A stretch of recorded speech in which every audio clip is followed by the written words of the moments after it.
ಅನಾಥಾಶ್ರಮಗಳು ಕಮ್ಮಿ ಇದಾವೆ, ವೃದ್ಧಾಶ್ರಮಗಳು ಜಾಸ್ತಿ ಆಗ್ತಿದಾವೆ.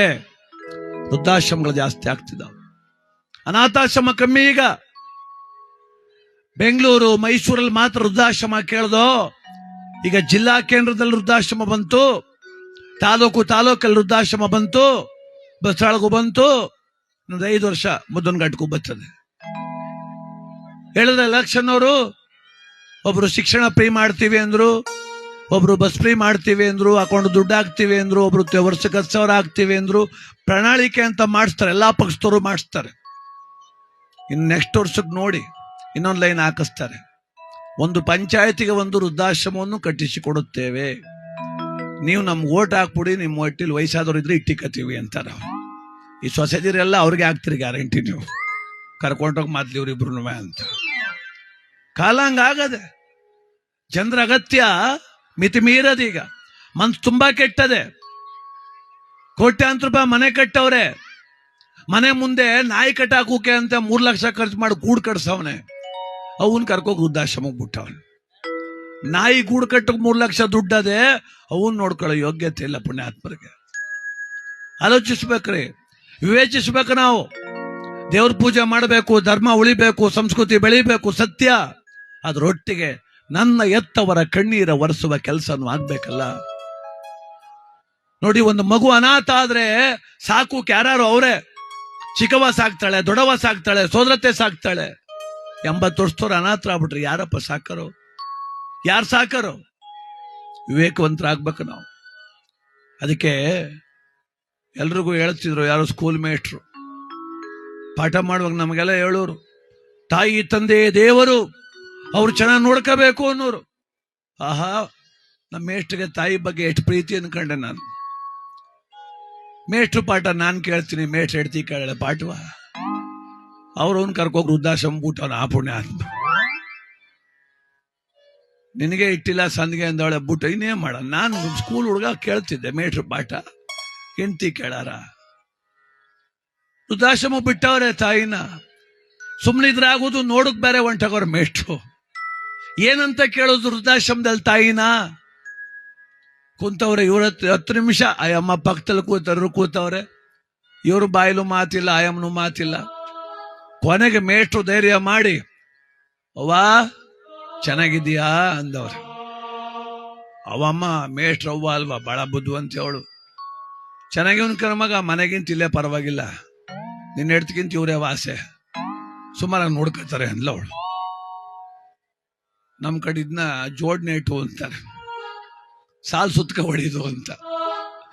ಆ ತಾಯಿ ಆ ದುಃಖದಲ್ಲೂ ಮಗನಿಗೆ ಹೇಳಿದ್ಲು, ಮನೆಗಿಂತ ಇಲ್ಲೇ ಪರವಾಗಿಲ್ಲ ಮಗ, ಚೆನ್ನಾಗಿ ನೋಡ್ಕೊತಾರೆ, ನಿನ್ನ ಹೆಡ್ತು ಇಟ್ಟಿಕ್ತಿದ್ಲು, ಇವ್ರು ಇಕ್ತಾವ್ರೆ ಅಂದ್ರೆ ಅವಳು ಬೈಕ ಇಕ್ತಿದ್ಲು. ಕನ್ ಮಗ ಇವ್ರೇನ್ ಬೈದಿಲ್ಲ, ದುಡ್ಡು ಕೊಟ್ಟಿದ್ಯಲ್ಲ, ಸುಮ್ಮನೆ ಇಕ್ತಾರೆ ಅಂದ್ಲು.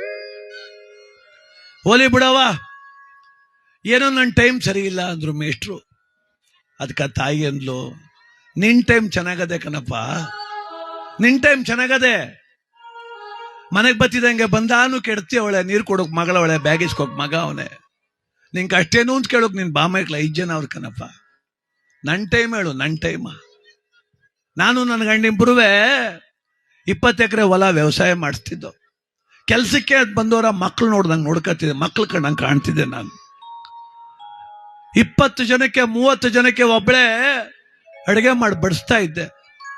ನಮ್ಮ ಮನೇಲಿ ಶನಿಮಾತ್ಮನ್ ಕತೆ ಮಾಡಿಸಿದ್ರೆ 100 ಜನಕ್ಕೆ ಅಡುಗೆ ಒಬ್ಬಳೆ. ಯಾವ ಭಟ್ರು ಇಲ್ಲ ಕಣಪ್ಪ, ಯಾವ ಭಟ್ರು ಇಲ್ಲ, ಯಾರು ಇಲ್ಲ. ಮನೇನು ನಾನೇ ತೊಳಿಬೇಕು, ದೇವ್ರ ಪೂಜೆನೂ ನಾನೇ ಮಾಡಬೇಕು, ದನಿಗೆ ಹುಲ್ನೂ ತರಬೇಕು. ನಿಮ್ಮಪ್ಪ ಬೇರೆ ಕೈನೇ ಮುರಿದು ಹಾಕ್ಬಿಡು ಹೊಡೆದಿ ಪುಣ್ಯಾತ್ಮ. ಆ ಎಡಲ್ 100 ಜನಕ್ಕೆ ಅಡುಗೆ ಮಾಡಿ ಇಕ್ತಿದ್ದಕ್ಕಲ್ಲ ಮಗ ನಾನು. 100 ಜನಕ್ಕೆ ಅನ್ನ ಹಾಕ್ತೋಳ ಕರ್ಕ ಬಂದು ಕೊನೆಗಾಲದಲ್ಲಿ ತಟ್ಟೆ ಹಿಡ್ಕಲ್ಲ ಏನಲ್ಲಿ ನಿಂತ್ಕೊಂಡ್ ಮಾಡ್ಬಿಟ್ಟು ಹೊಂಟದಲ್ಲ ಪಾಪಿ ನನ್ನ ಮಗನೇ. ತಿರ್ಗಾ ನಿನ್ ಟೈಮ್ ಚೆನ್ನಾಗಿಲ್ಲ ಅಂತೀಯಲ್ಲಪ್ಪ, ನಿನ್ ಟೈಮ್ ಚೆನ್ನಾಗದೆ, ನನ್ ಟೈಮ್ ಕೆಟ್ಟೋಗದೆ, ಸುಮ್ಮನೆ ಹೊಂಟೋಗಪ್ಪ. ಮೇಷ್ಟ್ರಂದ್ರು, ತಪ್ಪಾಯ್ತು ಬಿಡವ, ನನ್ ತಪ್ಪಾಯ್ತು. ಅದಕ್ಕೆ ತಾಯಿ ಅಂದ್ಲು, ತಪ್ಪು ನಿಂದಲ್ಲ ಕಣಪ್ಪ, ನಂದು. 3 ಹೆಣ್ಣಿ ಜೊತೆ ಅಪ್ಪಿದ್ರೆ ಆಗೋದು ಕಣಪ್ಪ. ಗಂಡು ಬೇಕು ಅಂತ ತಿರುಪತಿ ಗಂಡು ನಡ್ಕೋಗಿದ್ದೆ ಕಣಪ್ಪ, ಅದು ಕಣ ಮೊದಲನೇ ತಪ್ಪು. ನನ್ನ ಹೆಣ್ಮಕ್ಳು ಮಾಡಿದ್ರೆ ಹುಡ್ತಪ್ಪ, ನಿನಗೆ ಮಾಡ್ದೇಕಲ್ಲೋ ಗಂಡು ಅಂತ. ನಮ್ಮ ಪಕ್ಕದ ಮನೆ ಬೋದ್ಲು, ಹೆಣ್ಣು ಮಾಡ್ಲ, ಇವ್ನಿಗೆ ಯಾಕೆ ಮಾಡಿ ಅಂತ. ಸುಮ್ಮರಮ್ಮಿ ಗಂಡು ಅಂತ ಮಾಡ್ದೆ. ಅದು ಕಣಪ್ಪ ಎರಡನೇ ತಪ್ಪು. ನನ್ನ ಮಕ್ಕಳಿಗೆ ಹಳೆ ಬಟ್ಟೆ ನಿಲ್ಲಿಸ್ತಿದ್ದೆ, ಹೆಣ್ಮಕ್ಳಿಗೆ 3 ಮಕ್ಕಳಿಗೂ ನಿನಗೆ ಹೊಸ ಬಟ್ಟೆ ಹಾಕಿಸ್ತೀನಿ. ಆ 3 ಹೆಣ್ಮಕ್ಳು ದಿನಾ ಫೋನ್ ಮಾಡ್ತಾವ, ನಾವು ನೋಡ್ಕತೀವಿ ಬಾವ ಅಂತ.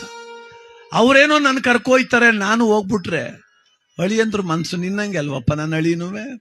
ಅವರಪ್ಪ ಅವೇನು ಅನ್ಕೋದಿಲ್ಲ ನಿನ್ನ ನನ್ನ ಮಗನ ಮಾನವ ಮಗಳ ಮನೆಗೆ ಹೋಗಿ ಕಳಿಬೇಕಲ್ಲ ಅಂತ ಇಲ್ಲಿ ಇವನಿಗೆ ಅಂದ. ಹೋಗು ನೆಮ್ಮದಿಯಾಗಿರೋ, ಹೋಗು, ನನ್ನ ಯಾಕೆ ಮಾತಾಡ್ಸಕ್ ಬಂದಿದ್ದೀನಿ ನೀನು? ಆಯ್ತು ಬಿಡವ, ಒಯ್ತೀನಿ, ಏನೋ ಬೇಕಾದ್ರೆ ಹೇಳು ತಂದು ಕೊಡ್ತೀನಿ ಅಂದ್ರು. ಅದಕ್ಕೆ ಅವಮ್ಮ ಅಂದ್ಲು, ಒಳ್ಳೆ ಕೆಲಸ, ಈ ರೂಮ್ಗೆ ಒಂದು ಪ್ಯಾನ್ ಹಾಕ್ಸ್ಬಿಡಪ್ಪ ಅಂದ್ರು. ಪ್ಯಾನ ಹಾಕ್ಸ್ತೀನಿ ಬಿಡು, ಅದೇನು ಮನೇಲಿದ್ದಾಗ ಪ್ಯಾನ್ ಕೇಳಂಗ್ ಮನೆ ಕತ್ತಾರಲ್ಲ, ಈಗ ಯಾಕೆ ಪ್ಯಾನ್ ಕೇಳ್ತೀಯಲ್ಲ ಅಂದ್ಲು. ನನ್ಗಲ್ಲ ಕಣಪ್ಪ, ನಿನ್ಗಿರ್ಲಿ ಈಗಲೇ ಹಾಕ್ಸ್ಕೊಬಿಡು ಅಂದ್ಲು. ನನಗೆ ಯಾಕೆ ಅಂದ, ನಿನಗೂ ಇಲ್ಲೇ ಕಣ ಹೋಗು, 85 ಕರ್ಕ ಬಂದಿದ್ದೀನಿ, ನನ್ನ ರಿಟೈರ್ಡ್ ಆದ 3 ದಿನ ಕಿಲಿಗೆ ಬತ್ತಿಕನ ಹೋಗು, ನೀನು ಹೆಡ್ತಿ ಮಗನ ಅಲ್ಮಡಿ ಕತ್ರ ಅನ್ಕೊಂಡಿದ್ಯಾ ನನ್ನ ಮಗನೇ ಅಲ್ಲ. ಮಾಡಿದ್ದುಣ್ಣೋ ಮಹಾರಾಯ. ಈ ಜಗತ್ತಲ್ಲಿ ಮಾಡಿದ್ಯೋ ಮಡಗಿದ್ಯೋ ಗಾದೆ, ನಮ್ಮ ಮಂಡ್ಯ ಭಾಷೆ ಗಾದೆ, ಮಾಡಿದ್ಯೋ ಮಡಗಿದ್ಯೋ. ತಾ ಮಾಡಿದ ಅಡಿಗೆ ತಾ ಉಣ್ಣಬೇಕು. ಈ ಜಗತ್ತಿಗೆ ಆದರ್ಶವಾಗಿ ಬದುಕಿದ್ರೆ ಕಡೆಗಾಲದಲ್ಲಿ ನಾನು ಕೆಟ್ಟೋದ್ರು ಅಯ್ಯೋ ಪಾಪ ಅಂತಾರೆ ಜನ.